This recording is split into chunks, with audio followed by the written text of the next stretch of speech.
Help me reach 1,000 subscribes. Support the video with a like and leave your thoughts in the comments.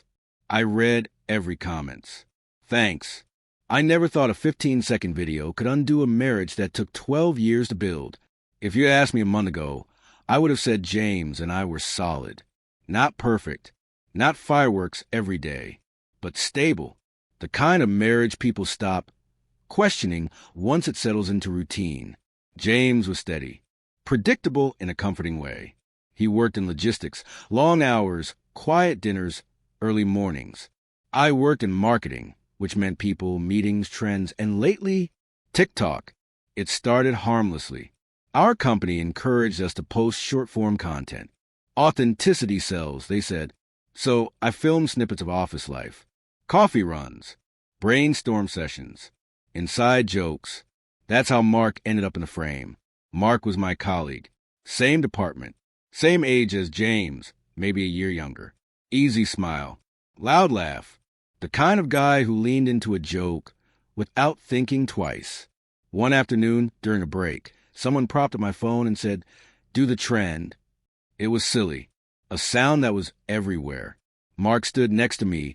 We pointed at captions, rolled our eyes, laughed when we messed it up. 15 seconds. Posted. Forgotten. At least I forgot about it. By the next morning, it had crossed 50,000 views. Comments were pouring in. Most were harmless. Office vibes. You two have chemistry. I didn't think much of that word at first. Chemistry. People say anything online. I liked a few comments, replied to a couple with emojis, then went on with my day. That evening, James was quieter than usual. He ate dinner without turning on the TV. He kept his phone face down on the table. I noticed, but I didn't push. James had always been the type to process things internally. Later, as I was brushing my teeth, he said from the doorway, "Who's Mark?" The question was casual, but something underneath it wasn't. "My coworker," I said. "Why?" He didn't answer right away. He just handed me his phone. My TikTok was open. The video paused on a frame where Mark and I were laughing, leaning slightly toward each other. The comments were visible. Some with fire emojis, some with not-so-subtle assumptions. "I didn't know you made videos like this." James said, "It's work." I replied too quickly, "It's just a trend." He nodded, but his jaw tightened. "Do you make these with everyone at work?"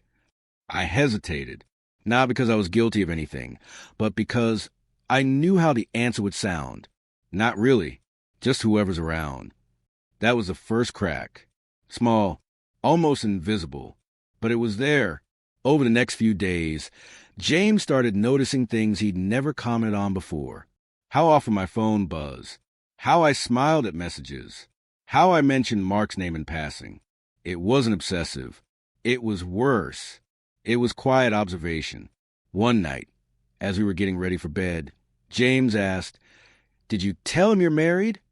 The question hit me harder than it should have. "Of course he knows," I said. "Everyone does." James looked at me, really looked at me, and said, "Then why does it look like he thinks you're available?" That was the moment I felt defensive instead of empathetic. I laughed it off. I shouldn't have. "You're reading into it," I said. "It's social media. None of it is real." James didn't laugh back. If you've ever been in a long marriage, you know that silence can say more than arguments. That night, he turned away from me in bed. No fight, no accusation, just distance. If this part already feels uncomfortably familiar, tap the like button so this story reaches the people who need to hear it. The video kept climbing. Brands reached out. My manager was thrilled. "Engagement like this is gold," she said. I told James that it was good for my career. He nodded, but his eyes didn't match his agreement. Then came the comment that changed everything. Someone wrote, "Your husband is a lucky man, unless he doesn't know eyes." James saw it before I did. He didn't bring it up immediately. He waited. 2 days later, he asked me to sit down at the kitchen table. That alone told me this wasn't about TikTok anymore. "I need to ask you something," he said, calm to the point of cold. "And I need an honest answer. I sat across from him, suddenly aware of how fast my heart was beating. "Do you like the attention?" he asked. From him. From them. I opened my mouth to say no. To say of course not. But the pause before the word gave me away. James noticed. "Before you read further, tell me in the comments. Do you think online attention can cross a line even without physical cheating?"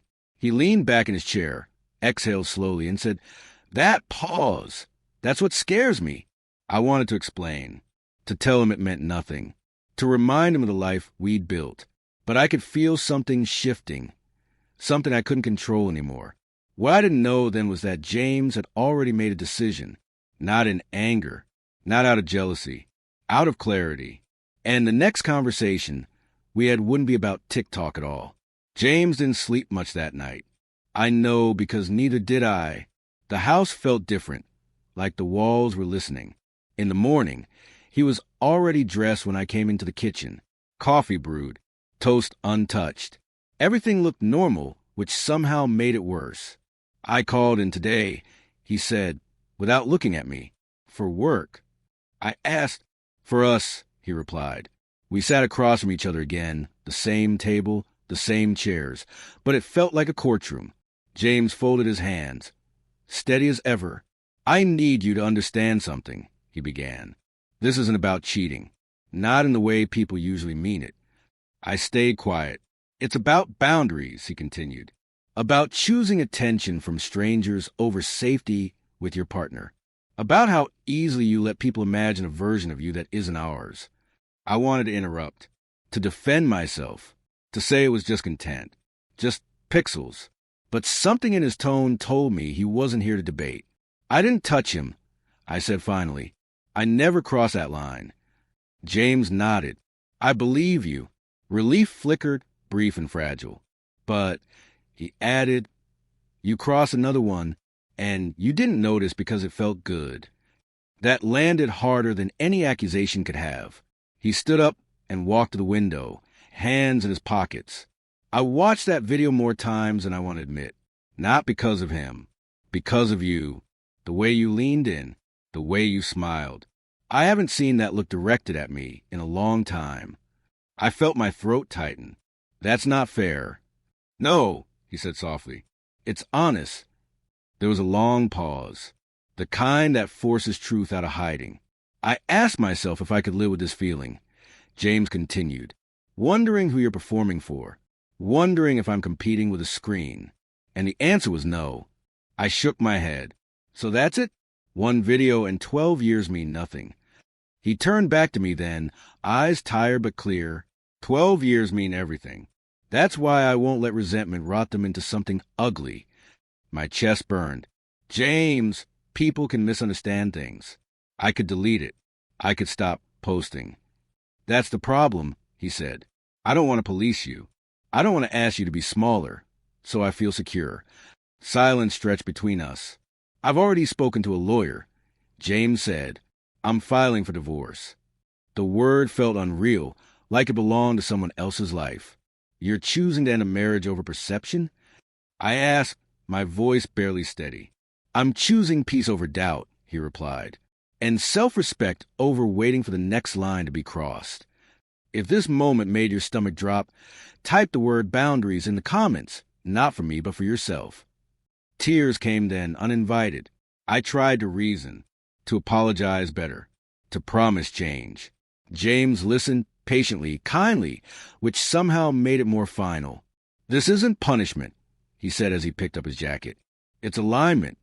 He moved out that afternoon.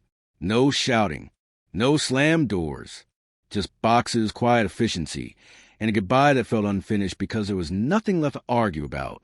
The TikTok video was still climbing, comments still coming, people shipping a version of me that didn't exist.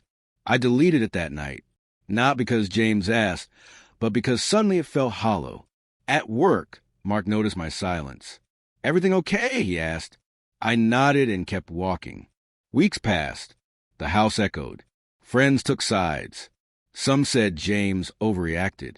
Others said I'd learned a hard lesson too late.